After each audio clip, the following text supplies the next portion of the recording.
Bismillahirrahmanirrahim. Assalamualaikum warahmatullahi wabarakatuh. Hamdan wa syukran lillah.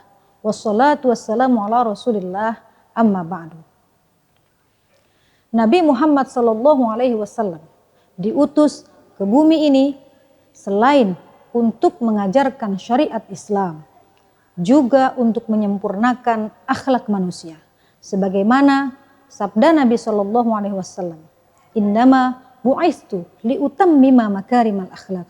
Sungguhnya aku diutus ke bumi ini untuk menyempurnakan akhlak manusia. Pertanyaannya, kepada siapa kita harus berakhlak? Ada 4 kategori kepada siapa kita wajib berakhlak. Yang pertama, akhlak kita kepada Allah. Bagaimana cara kita berakhlak kepada Allah? Ada 3 cara. Yang pertama adalah kita cinta kepada Allah.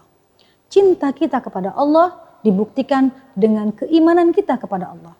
Seberapa besar keimanan kita kepada Allah, maka artinya kita sudah cinta kepada Allah. Dan itulah cara kita berakhlak kepada Allah. Yang kedua, ridho kepada Allah. Ridho akan takdir Allah, baik takdir yang baik maupun takdir yang buruk. Dan yang ketiga adalah tawakal kepada Allah. Tawakal merupakan buah daripada keimanan. Setelah kita berusaha, berdoa maksimal, maka kita serahkan segala urusan dan segala keputusan kita hanya kepada Allah. Cara berakhlak yang kedua, kepada Nabi Muhammad SAW. Bagaimana cara kita berakhlak kepada Nabi Muhammad SAW? Yang pertama adalah dengan mengikuti semua sunnah-sunnah yang diajarkan oleh Nabi Muhammad SAW, baik sunnah-sunnah yang berkaitan dengan hukum dan syariat, maupun sunnah-sunnah yang berhubungan dengan kehidupan sehari-hari baginda Nabi SAW. Seperti bagaimana cara Nabi makan, bagaimana cara Nabi minum, bagaimana cara Nabi tidur, dan lain sebagainya.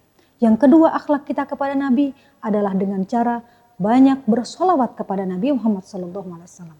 Karena bukan hanya kita menjalankan sunnahnya saja, tetapi kita juga kelak insya Allah akan mendapatkan syafaat dari Nabi Muhammad SAW.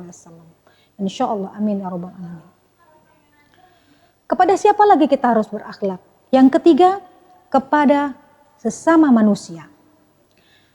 Yang pertama adalah akhlak kita kepada diri sendiri. Dalam surat At-Tahrim ayat 6 dikatakan, "Ku anfusakum wa ahlikum nar." Jagalah dirimu dan keluargamu dari api neraka. Artinya, jika kita sudah menjauhkan diri kita dari hal-hal yang akan menjerumuskan kita kepada api neraka, maka artinya kita sudah berakhlak kepada diri kita sendiri. Yang kedua, akhlak kita kepada keluarga. Kepada siapa saja? Akhlak kepada suami, antara suami dan istri. Bagaimana caranya? Dengan cara menunaikan segala hak dan kewajibannya dengan baik. Suami menghargai istri, istri pun menghargai suami.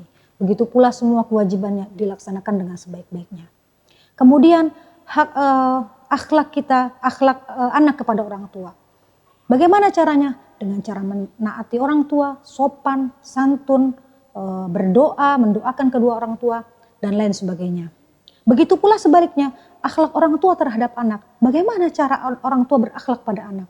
Dengan cara menunaikan segala hak-hak anak, memenuhi segala kebutuhan anak, mulai dari merawat, mendidik, memberikan sandang, pangan, dan tempat yang baik, juga menjadi tempat diskusi yang baik buat anak.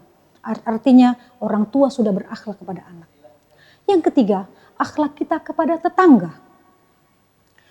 Nabi bersabda, "Man kana yu'minu billahi wal yawmil akhir falyukrim jarahu." Barang siapa yang beriman kepada Allah dan hari akhir, maka muliakanlah tetangganya.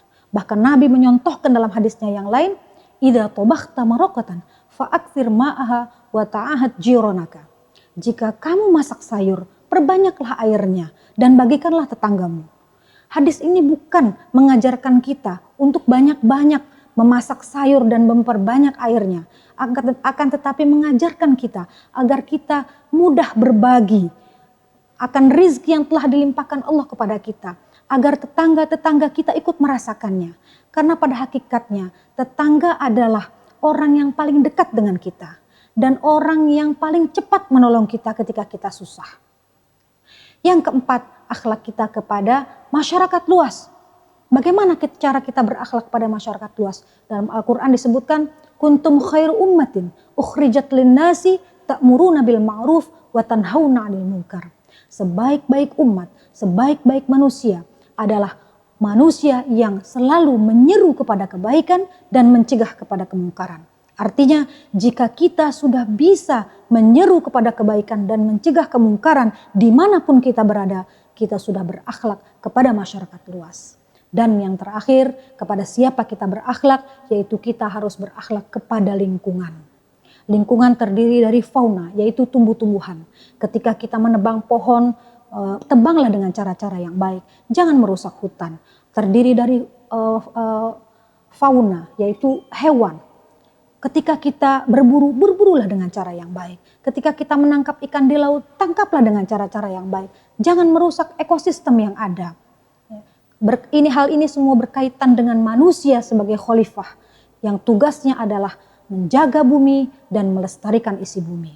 Karena banyak sekali bencana-bencana yang diakibatkan oleh ulah dari tangan manusia ini. Yang sudah dikabarkan dalam Al-Quran. Zuharul fasadu fil barri wal bahri bima kasabat aydin nas.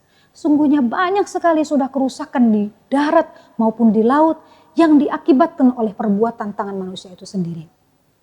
Demikianlah kiranya jika kita sudah bisa berakhlak kepada semua, kepada siapapun yang diperintahkan, niscaya kita akan bisa hidup di dunia ini dengan baik dan benar sesuai dengan apa yang diinginkan oleh Allah Subhanahu wa taala.